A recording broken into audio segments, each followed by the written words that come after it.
नमस्कार, स्वागत है आपका हमारे YouTube चैनल ज्ञानम गुरु रवि पर। और आज मैं आपके लिए लेकर आया हूँ कक्षा 12वीं की हिंदी की पहली चैप्टर्स को।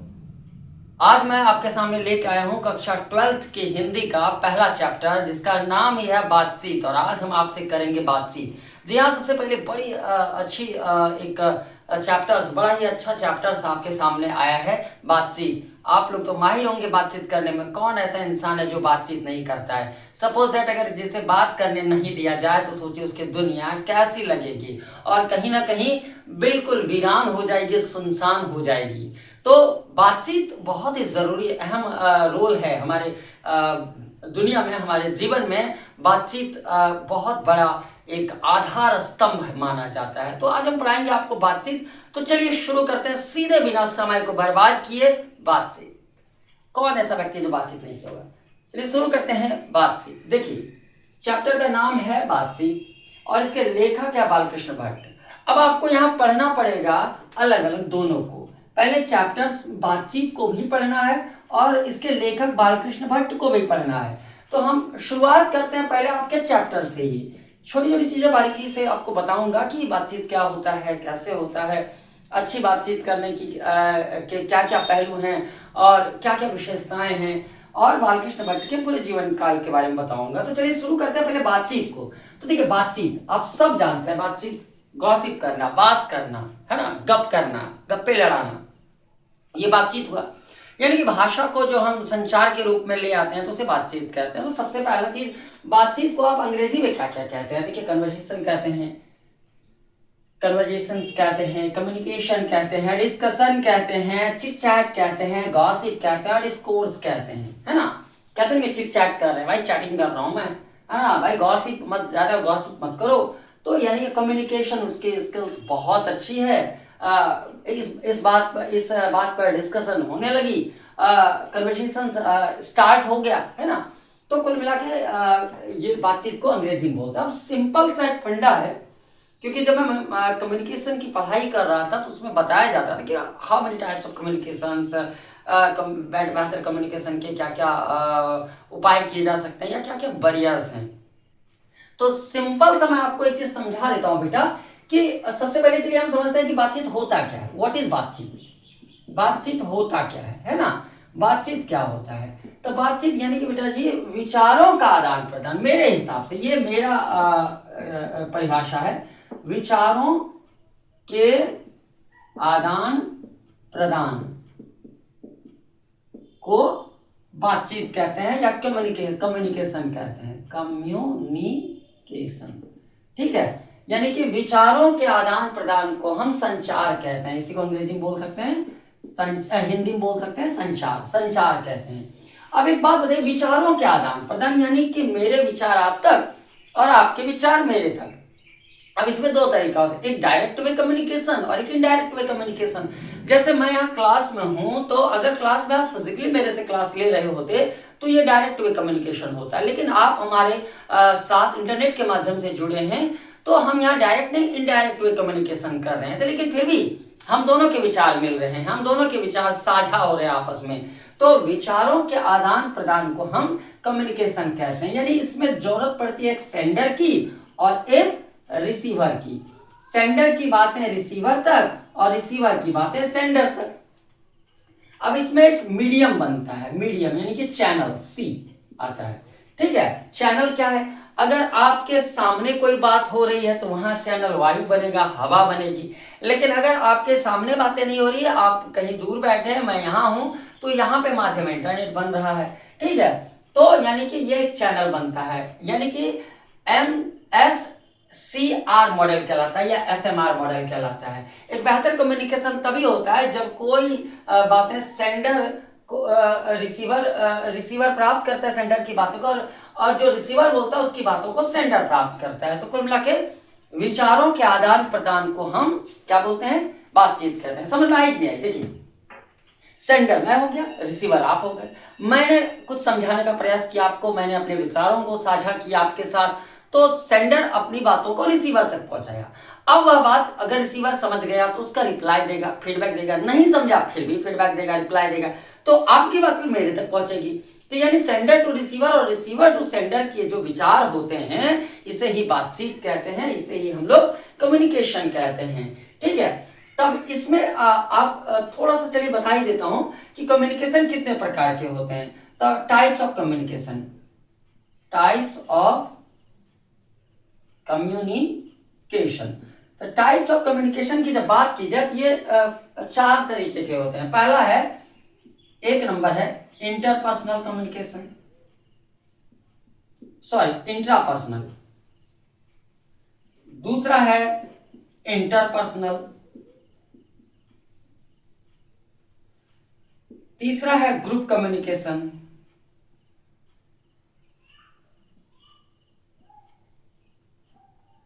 और चौथा, बेटा जी लिखते भी जाइएगा, आप लोग स्क्रीनशॉट ले लीजिएगा या फिर बाद में आप पॉज करके लिखते जाइएगा। और चौथा है आपका मास कम्युनिकेशन, यानी कि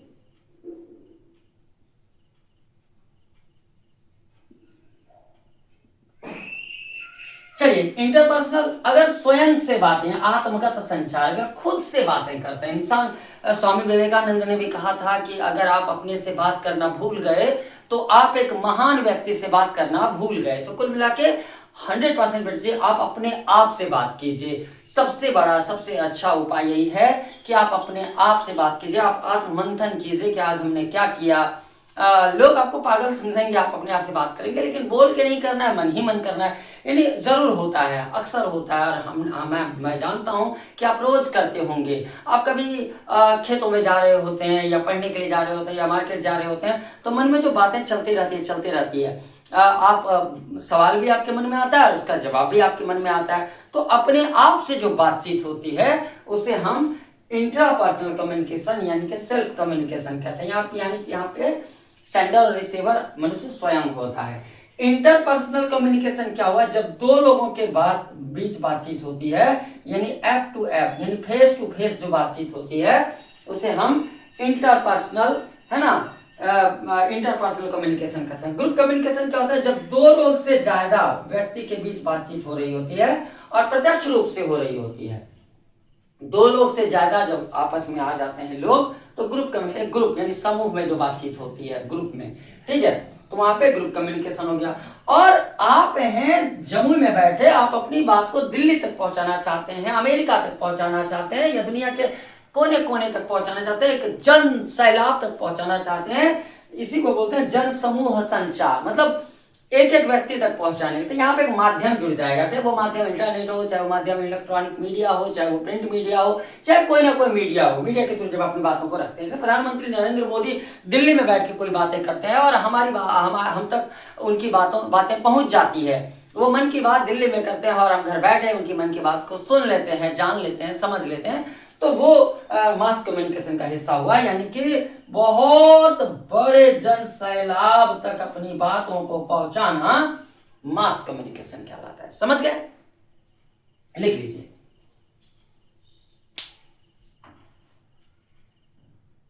चलिए अब हम आते हैं सीधे चैप्टर पे। देखिए चैप्टर पे आएंगे तो सबसे बड़ी बात जो है वो बातचीत वही कर पाएगा जिसके अंदर वाक शक्ति होगी, बातों को रखने का तरीका उसे पता होगा, यानी अपनी बातों को दूसरे तक पहुंचाने का की कला होगी जिसके पास। तो उसी कला को हम लोग वाक शक्ति बोलते हैं, यानी कि बोलने की ताकत, बोलने की शक्ति, है ना।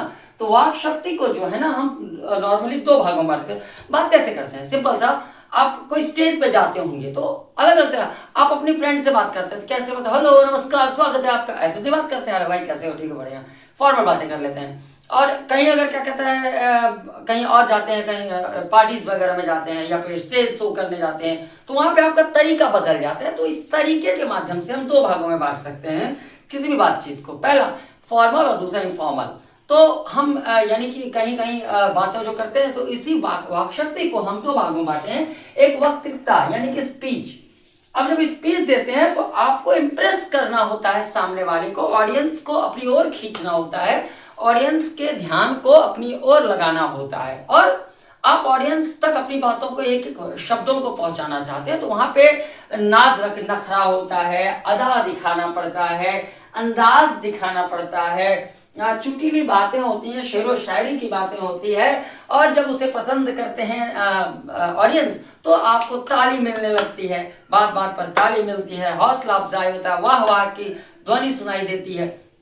तो पहला तरीका तो बात करने का ये है कि आप स्टेज पे जाते हैं, नमस्कार प्रणाम आदाब सत श्री अकाल, मैं हूं आपका होस्ट एंड दोस्त रवि मिश्रा और आपका स्वागत है आज के इस हसीन शाम में। तो ये तरीका है का जो आप अपनाते हैं वो स्पीच में जाएगा। और कहते हैं ना, कोई आंखों से बात कर लेता है, कोई आंखों में बात कर लेता है, बड़ी मुश्किल होती है यार समझना। जब कोई अंग्रेजी में बात कर लेता है तो इस तरह की बातें करके सामने वाला ताली बजाने लगता है, हंसने लगता है ना।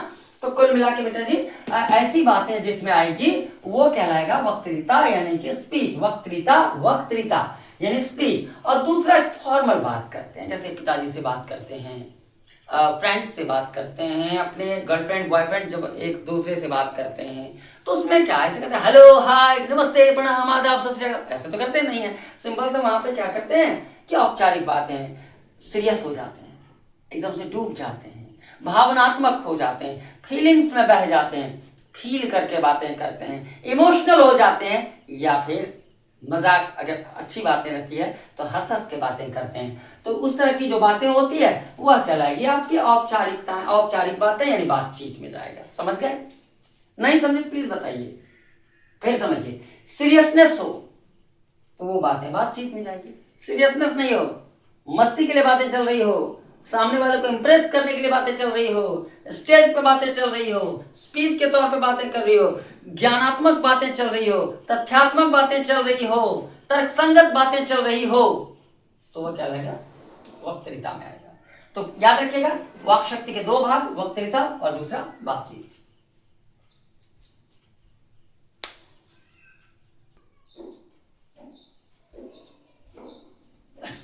देखिए अभी हमने बातचीत को यानी वाक शक्ति को दो भागों में बांटा। देखिए कंफ्यूजन दूर कर लीजिए आप, मैं वाक शक्ति बोलूं या बातचीत बोलूं, बतवा same same but different is तनी मनी। तो बातचीत को वाक शक्ति समझेगा, वाक शक्ति को ही बातचीत समझेगा। हाँ ये जान लीजिए कि बातचीत का जन्म वाक शक्ति से हुई है और वाक शक्ति मूल रूप है बातचीत का।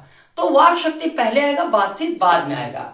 तो अभी हमने बांटा था वाक शक्ति को दो भागों में। तो वाक शक्ति या बातचीत का उद्देश्य क्या होता है, लोग बातचीत क्यों करते हैं या वाक शक्ति का प्रयोग क्यों करते हैं? तो देखिए यहाँ उद्देश्य जो होता है, अगर आप बातचीत करते हैं किसी से औपचारिक बातें करते हैं, फॉर्मल बातें करते हैं, तो क्यों करते हैं कि अपनी बातों को किसी से कहना होता है, किसी को बताना होता है, या किसी को साझा करना होता है, या कुल मिला के कहें कि अपना मन रमाने के लिए, मन बहलाने के लिए, मन फुसलाने के लिए, मन लगाने के लिए जो बातचीत करते हैं वो बातचीत का उद्देश्य है। वही स्पीच जब आप देते हैं ना, तो उसका क्या उद्देश्य रह जाता है? देखिए ये बातचीत था, दूसरा स्पीच था, तो ये बातचीत हो गया। स्पीच का एक अलग ही उद्देश्य होता है। वहां पे क्या होता है ना कि अपनी बातों को पहुंचाते हुए आप अपनी बात को पहुंचाते हैं किसी के सामने, और क्या ऑडियंस को सुनने, यानी ऑडियंस जो सुनने वाले होते हैं उनके मन में जोश ला देते हैं। देखते हैं भाषण देने लगते हैं तो सभी में जोश आ जाता है और जिंदाबाद जिंदाबाद का नारा आने लगता है। कभी अन्य नारे आने लगते हैं, तालियां बजने लगती है, जयकारे की गूंज सुनाई देती है। तो यानी कि अपनी बातों के माध्यम से लोगों में जोश, उत्साह, उमंग पैदा करना, ये स्पीच में जाएगा। समझ गए? सिंपल सा। वाक शक्ति को हम कितने भागों में बांटे बेटा जी? दो भागों में। और बातचीत को हम दो भागों में कौन से? एक नॉर्मल बात जो फॉर्मल बात करते हैं, वो किसी प्रेमी प्रेमिका के संग या परिवार वालों के संग, रिश्तेदार के संग या किसी भी अन्य व्यक्ति के संग जो आप के टच में रहते हैं, जो रिलेटिव्स होते हैं, रिलेशन जिससे होता है, जिससे या तो फॉर्मल रिलेशन हो, इनफॉर्मल रिलेशन हो, चाहे एक आत्मीय बात जो होती है ना, उसके साथ जब बात करते हो वो बातचीत कहला जाएगा। लेकिन बहुत सारे लोगों को एक साथ बात करना हो तो वहां पे तो स्टेज मिलेगा, स्टेज पे जाएंगे, आप बात रखेंगे, दूसरा सामने वाला सुनेगा, तो उसको स्पीच कहेंगे, वक्तृता। यानी कि वाक शक्ति का उद्देश्य समझ गए, एक बातचीत और दूसरा स्पीच। बातचीत का वही होता है अपने मन की बातों को दूसरे तक बोल के अपने मन को लगाने के लिए, रमाने के लिए, साझा करने के लिए, बताने के लिए, कहने के लिए अपनी बात को। और स्पीच में क्या होगा? अपनी बातों के माध्यम से सामने वाले में जोश, उत्साह, उमंग पैदा करने के लिए। ठीक है?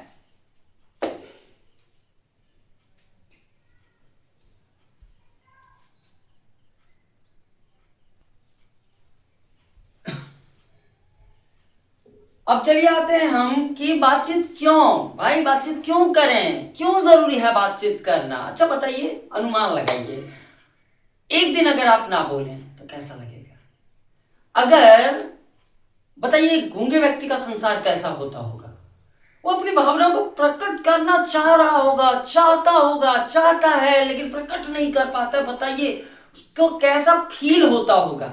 वो बोल नहीं पा रहा है, उसकी जिंदगी किस तरह से लग रही होगी, उसको कैसा लगता होगा, क्या फील करता होगा? सोच के देखिए जरा सा कि अगर बातचीत नहीं हो तो क्यों, तो बातचीत जरूरी क्यों। एक बड़ा टॉपिक उठता है यहाँ पे कि बातचीत जरूरी क्यों।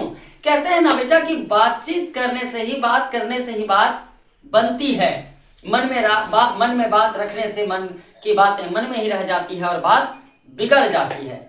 तो बातचीत जरूरी क्यों, चलिए इस टॉपिक पे बात करते हैं कि जरूरी क्यों। देखिए मैं थोड़ा सा किताबों से हट के भी आपसे बात कर रहा हूँ, नो डाउट आपके सिलेबस से संबंधित ही बातें कर रहा हूँ, लेकिन थोड़ा सा हट के इसलिए बात कर रहा हूँ कि ताकि हम अलग तरीके से भी बातचीत को समझ सकें। वैसे सारी चीजें आपकी किताबों में है, आप अगर पढ़ेंगे तो मिल जाएगा। तो टॉपिक यहां आता है कि जरूरी क्यों भाई, बातचीत इतना जरूरी क्यों। तो सबसे पहले देखिए कि बातचीत वरदान है। बातचीत क्या है? वरदान है भाई। भगवान जिसे मुख दिए है ना, वो पहले तो बड़ी बात है कि आप मनुष्य तन में, मनुष्य जीवन में आपने जन्म लिया है, मनुष्य योनि में आपने जन्म लिया है। तुलसीदास ने कहा था कि बड़े भाग मानुष तन पावा, यानी कि आप बहुत भाग्यशाली हैं बेटा। 83,99,999 बार कोई भटकता है ना तो एक बार मनुष्य तन की प्राप्ति करता है, और आज आप मनुष्य बने हुए हैं। तो बेटा यूं ही इस जिंदगी को बर्बाद मत करना, कर दिखाओ ऐसा कि दुनिया करना चाहे आपके जैसा। तो आप कुछ ऐसा कर दिखाइए कि मनुष्य जीवन आपका सार्थक हो जाए, ना कि निरर्थक बन के रह जाए, कुत्ते बैल की तरह, कुत्ते जानवरों की तरह आपकी मौत हो जाए। तो चलिए देखिए, सबसे बड़ी बात कि बातचीत वरदान है, मनुष्य जीवन ही वरदान है। और मनुष्य जीवन ही एक ऐसी परंपरा है जिसमें आप अपनी बातों को सार्थक रूप से रख सकते हैं, है ना। बातचीत वरदान है जिसके बिना जिंदगी गूंगी हो जाएगी।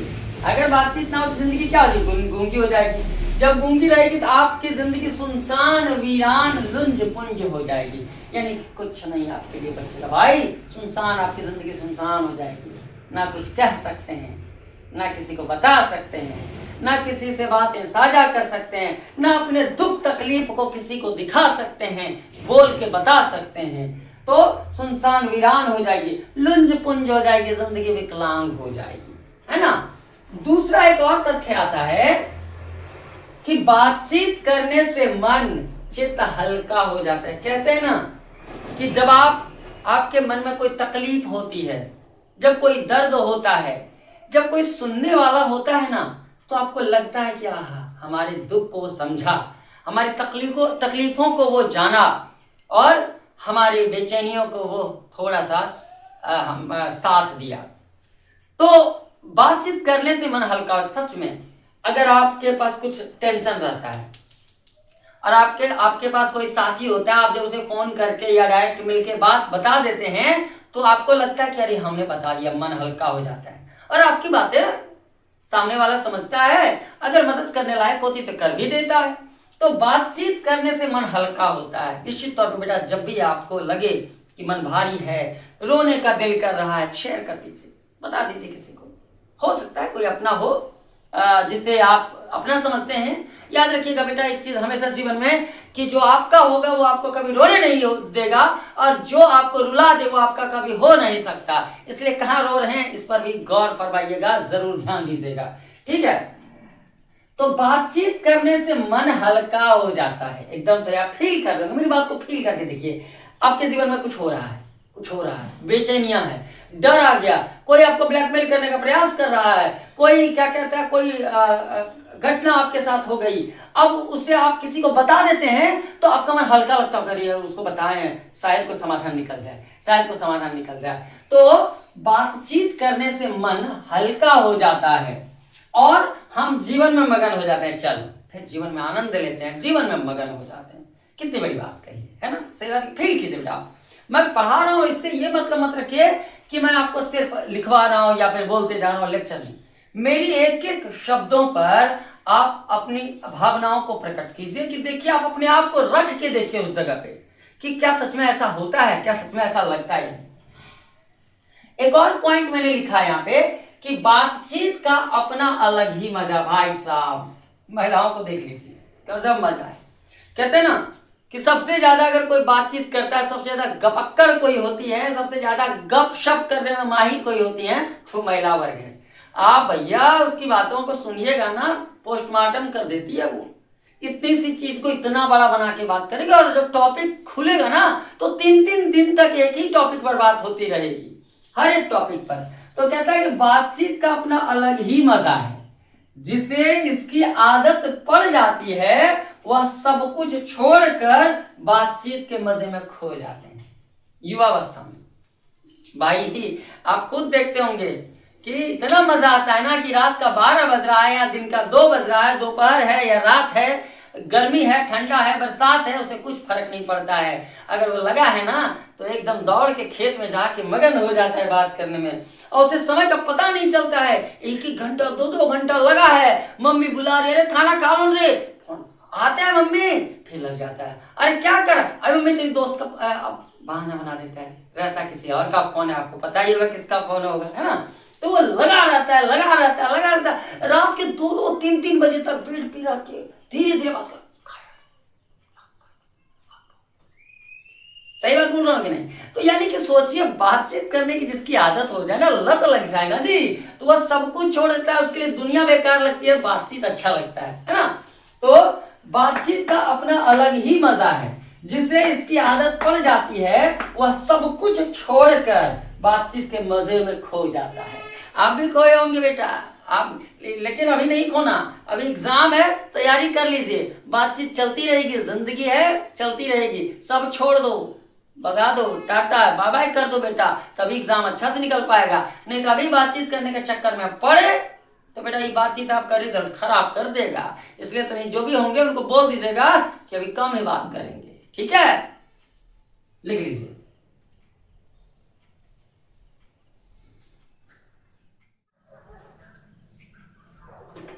अब मैं आपको यहाँ पे समझाऊंगा, कुछ 1-2 उदाहरण से बताने का प्रयास करूंगा कि बातचीत के बिना जिंदगी कैसी होती है और बातचीत कितना जरूरी होता है। बिना बातचीत का यह मन कैसा रहता है, या मन किस तरह से वाक शक्ति में, बातचीत में कितनी ताकत है। तो चलिए हम पहला उदाहरण देते हैं आपको रॉबिन्स क्रूसो का। ध्यान से सुनिएगा, ऑब्जेक्टिव यहीं से आएगा। रॉबिन्स क्रूसो नाम का एक व्यक्ति था जिसको मनुष्य ने यानी समाज से अलग करके रखा था। यानी ऐसा कह सकते हैं कि मनुष्य का मुख भी उसको देखने को नहीं मिलता था। उसको लगातार 16 वर्षों तक मनुष्य से अलग रखा गया। सोचिए 16 वर्षों तक, यानी वह जन्म लिया और जन्म से ही उसको बिल्कुल अलग जंगल में या इधर उधर कहीं रख दिया। ठीक है, 16 वर्षों तक मनुष्य से अलग रखा गया। 16 वर्ष बाद मनुष्य की बोली सुना, और वह मनुष्य की बोली सबसे पहले किसने उसे सुनाई? तो फ्राइडे ने। चलिए यहां से एक सवाल बनेगा कि रॉबिन्स क्रूसो ने किसके मुख से पहली बार मनुष्य की बोली सुनी? तो आपका जवाब होगा फ्राइडे। आपको एक और सवाल पूछा जा सकता है कि 16 वर्षों तक किसे मनुष्य से अलग थलग रखा गया था? आपका जवाब होगा रॉबिन्स क्रूसो। तो 16 वर्ष के बाद फ्राइडे के मुख से वो पहली बार बोली सुना। उस बोली में सोची कितनी ताकत थी कि रॉबिन्स क्रूसो फिर से मनुष्य चोला पहन लिया। यानी वह बोला और उसे लगा रही यानी उसे अपना, उसके बातों में इतनी शक्ति थी, फ्राइडे के बातों में इतनी शक्ति थी कि वह फिर से मनुष्य बन गया। यानी वह फिर से मनुष्य की तरह बातचीत करने लगा और वह उसके संपर्क में आके मनुष्य अपने आप को समझ, हाँ मैं मनुष्य हूं। तो सोचिए बातचीत में कितना पावर है। दूसरा एक और उदाहरण देता हूं, एक प्रेमी प्रेमिका की उदाहरण देता हूं। सपोज दैट एक प्रेमी प्रेमिका है, वह कभी नहीं मिले, कभी नहीं। आप एक फिल्म देखे होंगे सिर्फ तुम, है ना, देखते होंगे, उसकी बेचैनी को देखे होंगे, लास्ट में वो मिलता है और बातचीत करने का एकमात्र तरीका उसके पास होता है सिर्फ लेटर लिखा जाता था। पहले टेलीफोन होते नहीं थे, टेलीफोन में तो बातचीत हो जाएगी ना। तो यानी कि सोचिए कि उसका जो माध्यम हो वह कभी ना मिले, एक प्रेमी प्रेमिका हो जो कभी ना मिले, उसका जो संचार का माध्यम हो वह सिर्फ और सिर्फ पत्राचार के द्वारा ही मात्र हुआ हो। बात कह नहीं पा रहा हो, सिर्फ अपनी फीलिंग्स बता पा रहा हो, किसके द्वारा? बोल के नहीं, लिख के। भावना बोलकर प्रकट ही ना कर पाया हो, तो अब आप उस प्रेमी और प्रेमिका के मन की लालसा को बताइए, तड़प को बताइए कि वह कितना बेचैन होगा एक दूसरे से मिल के बात करने के लिए, एक दूसरे से बातचीत करने के लिए, जबकि उसकी फीलिंग्स शेयर हो रही है, लेकिन उसमें किस चीज की कमी है? आवाज की कमी है, बातचीत की कमी है। तो सोचिए उसके मन की तड़प को आप समझिए कि उसकी लालसा कितनी होगी, वह कितना बेचैन होगा, बिना बात किए वह कैसा महसूस कर रहा होगा। तो इससे यह सिद्ध हो जाता है कि बातचीत में कितनी शक्ति है, बातचीत में कितनी शक्ति है। अर्थात जब तक मनुष्य बोलता नहीं है तब तक उसकी फीलिंग्स अधूरी रहती है। अभी हम आपको रॉबिन्स क्रूसो और एक प्रेमी प्रेमिका के माध्यम से यह बतलाने का प्रयास किया, और उससे यह सिद्ध हुआ कि जब तक मनुष्य बोलता नहीं है उसका गुण दोष का पता नहीं चल पाता है, उसका गुण दोष प्रकट नहीं होता है। अतः इसी बात को बेन जॉनसन ने कहा था। देखिए, याद रखिएगा, नाम याद रखिएगा, बेन जॉनसन के द्वारा पूछा जाएगा किसके द्वारा मनुष्य के असली रूप का साक्षात्कार होता है, तो आपका आंसर होगा बेन जॉनसन। तो बेन जॉनसन बोले थे कि बोलने से ही मनुष्य के असली रूप का साक्षात्कार होता है या पता चलता है। एकदम सटीक बात है। देखिए, अगर आपको मैं एक चीज बता देता हूं कि जब भी आप किसी मनुष्य के औकात का पता करना होना, अगर किसी मनुष्य के असलियत का पता लगाना होना, तो उसे बोलने दीजिए, वह बोलते बोलते सब बता देगा वह किस प्रकार का इंसान है, वह किस सोच का आदमी है। तो निश्चित तौर पे यह बहुत बड़ी बात है कि जब तक वह बोलेगा नहीं तब तक आप उसके बारे में समझ नहीं पाएंगे। सपोज दैट मैं शांत रहूं, खड़ा रहूं, बोलूं ही नहीं, तो आप क्या मुझे पता कर पाएंगे कि मैं किस विचारधारा का आदमी हूं, मेरे मन में क्या चल रहा है, मैं किस तरह का, किस सोच का आदमी हूं, या मैं क्या सोचता हूं लोगों के बारे में या समाज के बारे में या आपके बारे में? तो नहीं। तो बेन जॉनसन ने कितनी बड़ी बात कही है कि बोलने से ही, यानी बातचीत से ही, बोलने से ही मनुष्य के असली रूप का साक्षात्कार होता है, असली रूप का पता चलता है, उसके औकात को आंका जा सकता है। तो किसके द्वारा बोला गया बोलने से मनुष्य के असली रूप का साक्षात्कार होता है? तो आपका आंसर होगा बेन जॉनसन। रख लीजिए, याद कर लीजिए, बेन जॉनसन नोट कर लीजिएगा, बेन जॉनसन के द्वारा। चलिए, अब हम बात करते हैं बातचीत की सीमाओं के बारे में।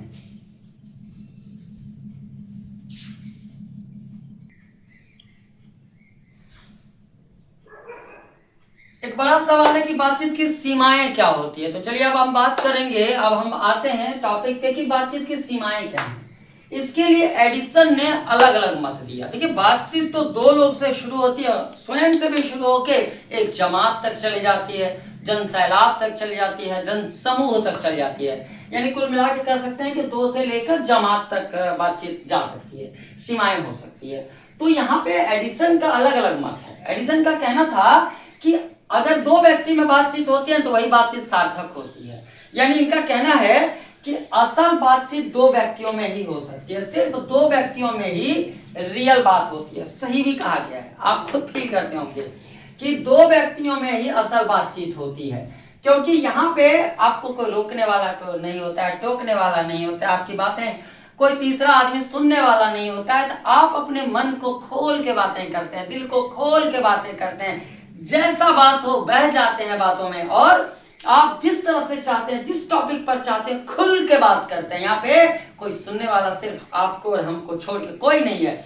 इसलिए दो लोगों में देखते हैं, जब दो लोग बात करते हैं, अगर सपोज एक प्रेमी प्रेमिका ही बात कर रहा है, तो दो लोग जब बात करते रहते हैं तो हर तरह की बातें कर लेता है, हर टॉपिक पर बातें कर लेता है, इमोशनल हो जाता है, रोमांटिक हो जाता है, गुस्सा भी निकाल लेता है, सब कुछ। लेकिन वही तीसरे की आवाज सुनते ही वह बातें बंद हो जाती है। जैसे आपकी माँ की आने की आहट या पिताजी की आवाज सुन लेते हैं तो बातें बंद हो जाती है, रुक जाती है, चुप हो जाते हैं या टॉपिक चेंज कर देते हैं। तो उसी तरह जब आप दो लोग बात करते रहते हैं और कोई तीसरा व्यक्ति घुस जाता है, तो कहते हैं बेटा कि दो के बीच में तीसरा कबाब में हड्डी होता है। तो ये कबाब में हड्डी आते ही आप दोनों जो दिल खोल के बातें किसी टॉपिक पर कर रहे थे, टॉपिक को चेंज कर देते हैं। यानी कि असल बातचीत दो व्यक्तियों में ही होती है, तीसरे का आ जाने से टॉपिक चेंज हो जाता है ना, सेंडर रिसीवर, और तीसरा कोई आते ही टॉपिक चेंज हो जाता है। तो एडिसन का जो पहला मत है वो बिल्कुल सत्य है कि असल बातचीत दो व्यक्तियों में ही हो सकती है। इनका दूसरा एक और मत है कि तीन व्यक्ति के आ जाने से बातें सीमित हो जाती है, फॉर्मेलिटी सिर्फ रह जाती है बातों में, बातें बंद हो जाती है, टॉपिक चेंज हो जाता है, धीरे धीरे क्या कहता है, हम लोग बातें को रोक देने का प्रयास करते हैं। आप सपोज मानिए ना, एक गर्म दूध है, आइए गर्म दूध है, या दोनों गर्म दूध है, तो जो बातें होगी इसमें गर्माहट ज्यादा होगी, वो जल्दी ठंडा नहीं पड़ेगा। लेकिन ये गर्म दूध था, ये गर्म दूध था, बीच में ठंडा पानी का आ गया, तो क्या होगा कि इसकी बातें और इसकी बातें दोनों धीरे धीरे इसकी भी ठंडी हो जाएगी, इसकी भी ठंडी हो जाएगी, टॉपिक चेंज हो जाने से, है ना। एक और बातचीत है कि 4 या इससे अधिक लोग अगर बातें करते हैं तो राम रमावल होती है। आप खुद देखते होंगे, फील करते होंगे, पार्टी फंक्शंस में जाते होंगे, किसी इवेंट्स में जाते होंगे, तो आप देखते होंगे कि वहां बातें नहीं हो पाती है, सिर्फ हेलो भाई कैसे, गुड मॉर्निंग कैसे हो भाई, और सब बढ़िया, हाँ जी क्या कब आए, और ठीक बढ़िया, हाँ जी और सब बढ़िया, चलो यार मैं भी मिलता हूँ, हाँ आता हूँ, चलो ठीक है फिर मिलते हैं, बात करते हैं, इतने में रह जाती है। यानी कि 4 से अधिक लोग अगर बातें मिलते हैं तो राम रमावल की बातें हो जाती है, दिल खोल के बातें नहीं कर पाते हैं, गाली देने का भी मन करता है तो नहीं दे पाते हैं। नरेंद्र मोदी भरी मंच से आप जब बोलते हैं, चाहे उनके मन में कितना भी गुस्सा हो उस क्षेत्र के खिलाफ, लेकिन वहां जाने के साथ ही कहते हैं बिहार वासिन के गोल लगे छिए, या बिहार के लोगों से उनको अगर चिढ़ भी होगा फिर भी उनको गोल लगना पड़ता है। सोचिए, यानी क्या राम रमावल वो कर रहे हैं, सिर्फ फॉर्मेलिटी बेस अदा कर रहे हैं। चलिए अब आगे हम पढ़ेंगे कि जो बातचीत का जो भेद है, बातचीत का भेद कितना होता है। चलिए मिलते हैं, अभी बढ़ाते हैं।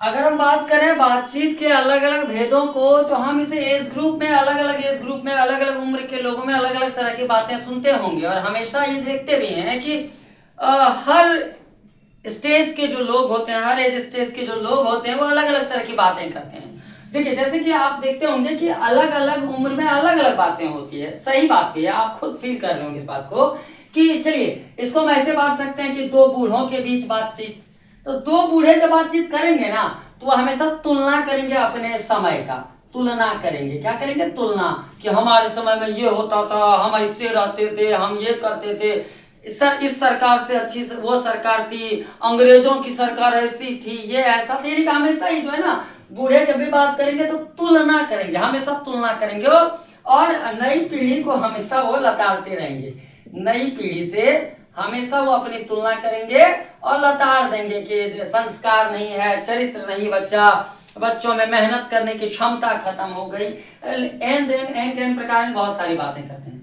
दो स्टूडेंट्स के बीच में जब बातचीत होती होगी तो देखिएगा हमेशा पढ़ाई की बात होती होगी, या किसी टॉपिक को लेके बात छिड़ती होगी, जानते हो कल सर ओकरा बड़ी मार लगे, कल सर उसको पीटे थे, अरे बा कल टेस्ट है रे, पढ़ा रे, ए भाई तुम्हारे पास गाइड है दे दो ना, सुनो ना आज चलते हैं, क्या कहता है थोड़ा सा आज क्लास छोड़ दो ना, बड़ी मारेंगे रवि सर, छोड़ दो, रोहित सर बहुत पीटते हैं।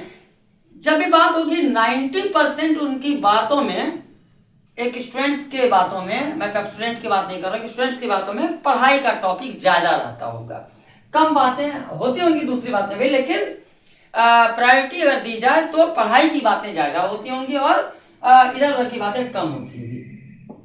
युवाओं के बीच जब बातचीत देखिएगा तो बहुत मौज मस्ती का ही बातचीत हमेशा चलेगा, है ना, अरे चलो उसको मारेंगे, चलो ये करेंगे, हमारी गर्लफ्रेंड हमसे रूठ गई, भाई हमसे वो बात नहीं कर रही है, ये वो मौज मस्ती, चलो कल मेला चलेंगे, चलो गिद्धेसर नहाने चलते हैं, ये करेंगे वो करेंगे, हम पता है मेरे पापा जी हमें कोई बुलेट दिला रहे हैं, ये मौज मस्ती की बातें, अल्लाहपना की बातें ज्यादा होती हैं युवाओं की बात में, जोश ज्यादा होगा, उमंग ज्यादा होगा, उत्साह ज्यादा होगा, सपना ज्यादा होगा, एक से एक बड़ा बड़ा क्या कहते बात करेगा।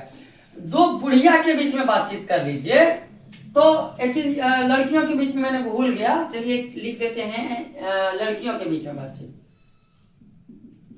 लड़कियों के बीच, लड़कियों, क्योंकि भाई लड़कियां बातचीत करने तो बड़ी माहिर होती हैं, लड़कियों के बीच, है ना।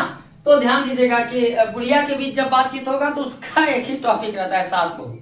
हमार पुता हुआ हमारा खाना नहीं दिया, हमको जानते हैं बड़ी राड़ीन है, ये है वो है, बहुत सारी बातें हैं कि बहू हमारी क्या कहते हैं बहुत अच्छी है, कोई बोले कि मेरी बहू बहुत खराब है। यानी कि बहू सास बहू सास बहू सास बहू पड़ोसिया, सास बहू पड़ोसिया, सास बहू पड़ोसिया, इसको छोड़ के टॉपिक ही नहीं उसके पास होता है। तो बुढ़िया के बीच जो बातचीत होती है वो आप जान ही रहे हैं। 25 वर्ष, अब इसको हम अगर चलिए एक और बता देते हैं कि लड़कियों के बीच बातचीत। भाई लड़कियां, कहा जाता है, ऐसा अक्सर बोला जाता है कि तो एक लड़का और एक लड़की को अकेला छोड़ दीजिए, लड़का हमेशा पास्ट में चला जाएगा और लड़की हमेशा फ्यूचर में जीती है। जब एक लड़के और एक लड़की, जब लड़का अकेला होता है तो वो पास्ट में जीता है, और जब लड़की अकेली होती है तो वह फ्यूचर में चली जाती है। क्या ऐसी लड़कियों के बारे में बोला भी गया है कि ओ माय गॉड यार, पता है मुझे मेरे करियर का बहुत टेंशन है, फिर मुझे याद आया ओ माय गॉड मेरा एक हस्बैंड भी तो होगा, है ना। देखिए फ्यूचर में चली जाती है। तो लड़कियां अक्सर फ्यूचर की बातें करेंगे, हम शादी करेंगे तो ये करेंगे, ये पहनेंगे, ये ऑर्डर करेंगे, वो करेंगे, उसकी शादी में जाएंगे तो ये पहनेंगे, उसके यहाँ हम ये फंक्शन में ये करेंगे, ये फंक्शन में वो करेंगे। मतलब मत बोलिए, वो फ्यूचर की ही बात करेगी और बस उसका यही है जीवन में, बस फ्यूचर की बातें करना करना, सिर्फ फ्यूचर की बातें करती रहेगी, है ना। प्रेजेंट में क्या कर रही है कहना मुश्किल है।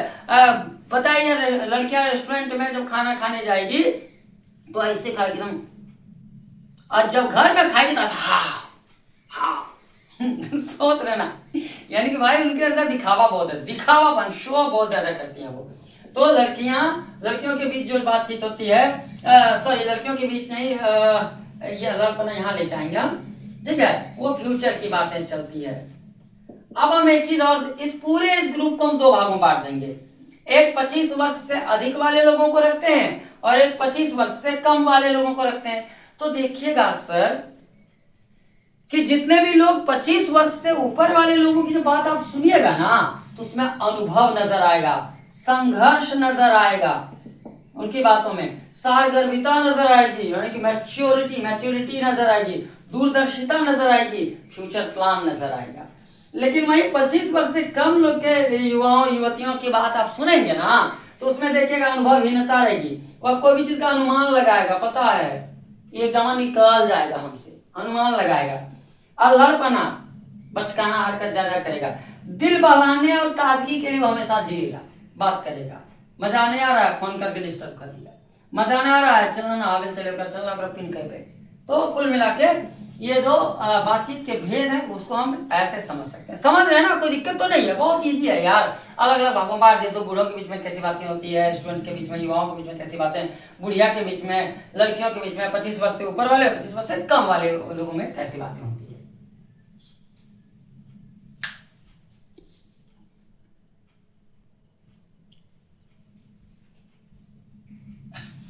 अब इतना पढ़ने के बाद अब आपको भी लगने लगा होगा कि बातचीत में वाकई दम है।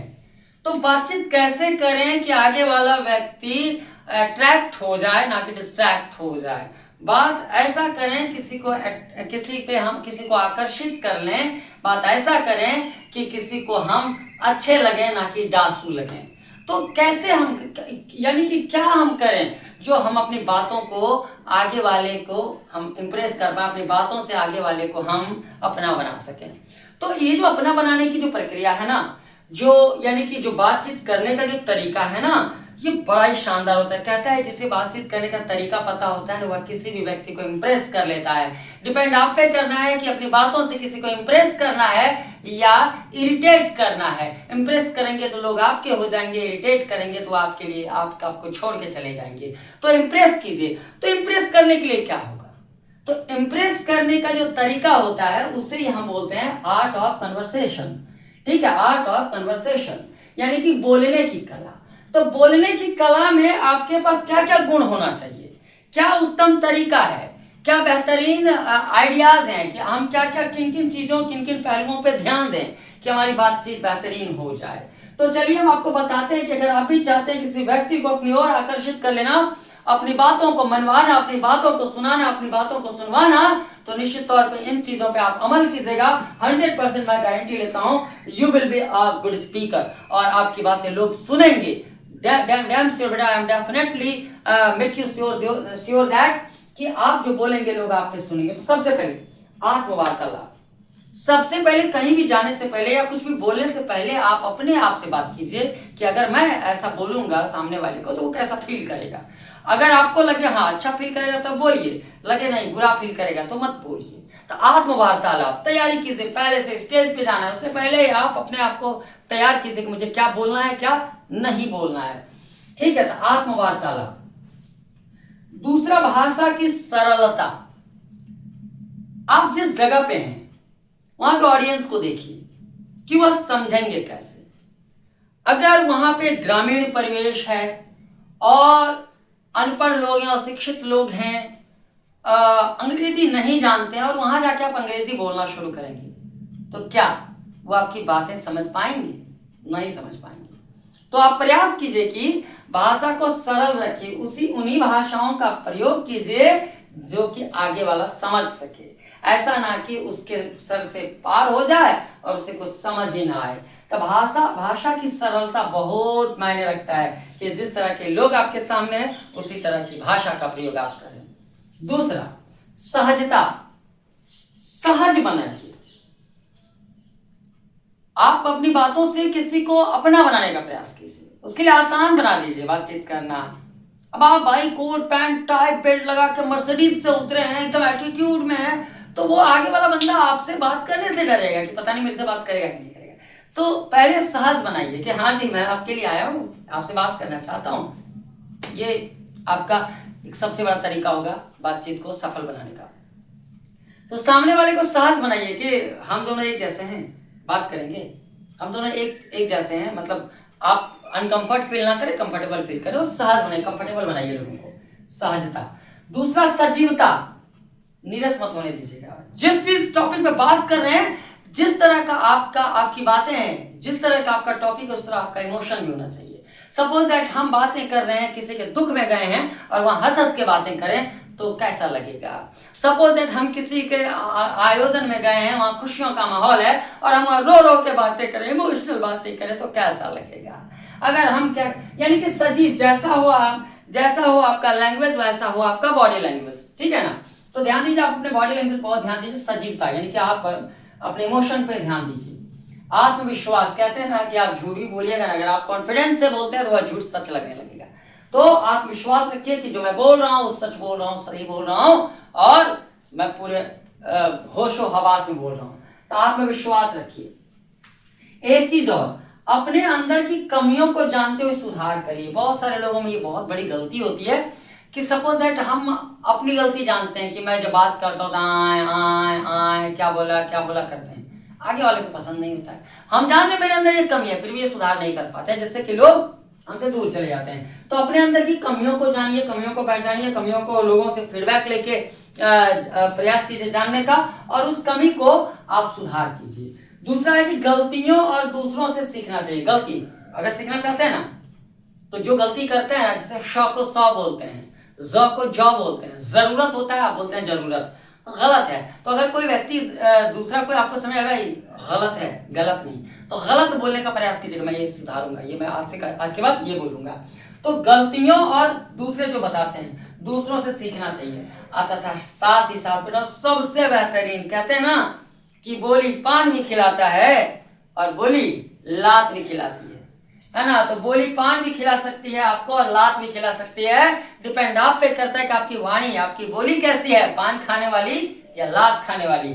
तो वाणी पर नियंत्रण, कंट्रोल कीजिए अपने बातों पर, वाणी पर कि आप क्या बोल रहे हैं। आप बोलेंगे दंगा तो नहीं भड़क जाएगा, आप बोलेंगे तो लड़ाई तो नहीं हो जाएगा, आप बोलेंगे तो आगे वाला हर्ट तो नहीं हो जाएगा, आप बोलेंगे तो आगे वाला खुश होगा या नहीं होगा, आप बोलेंगे तो आगे वाले को अच्छा लगेगा कि नहीं लगेगा।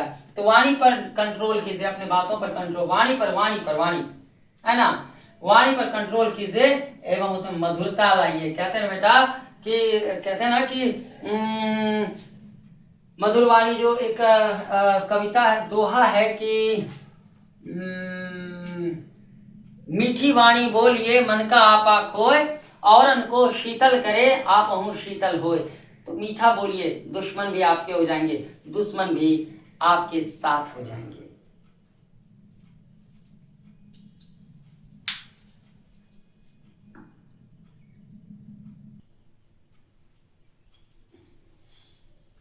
लगभग पूरे चैप्टर को मैं आपको पढ़ा दिया। अब इस चैप्टर यानी यह जो निबंध था, हाँ आप याद रखिएगा, यह बातचीत क्या था, पूछा जाएगा बातचीत क्या है, तो निबंध है। इस निबंध के बारे में आप क्या कहेंगे, इसकी विशेषताओं को वर्णन करना पड़े, आप अपने शब्दों में क्या कहेंगे? तो लगता होगा आपको, जरूर देखे होंगे कि गजब का था।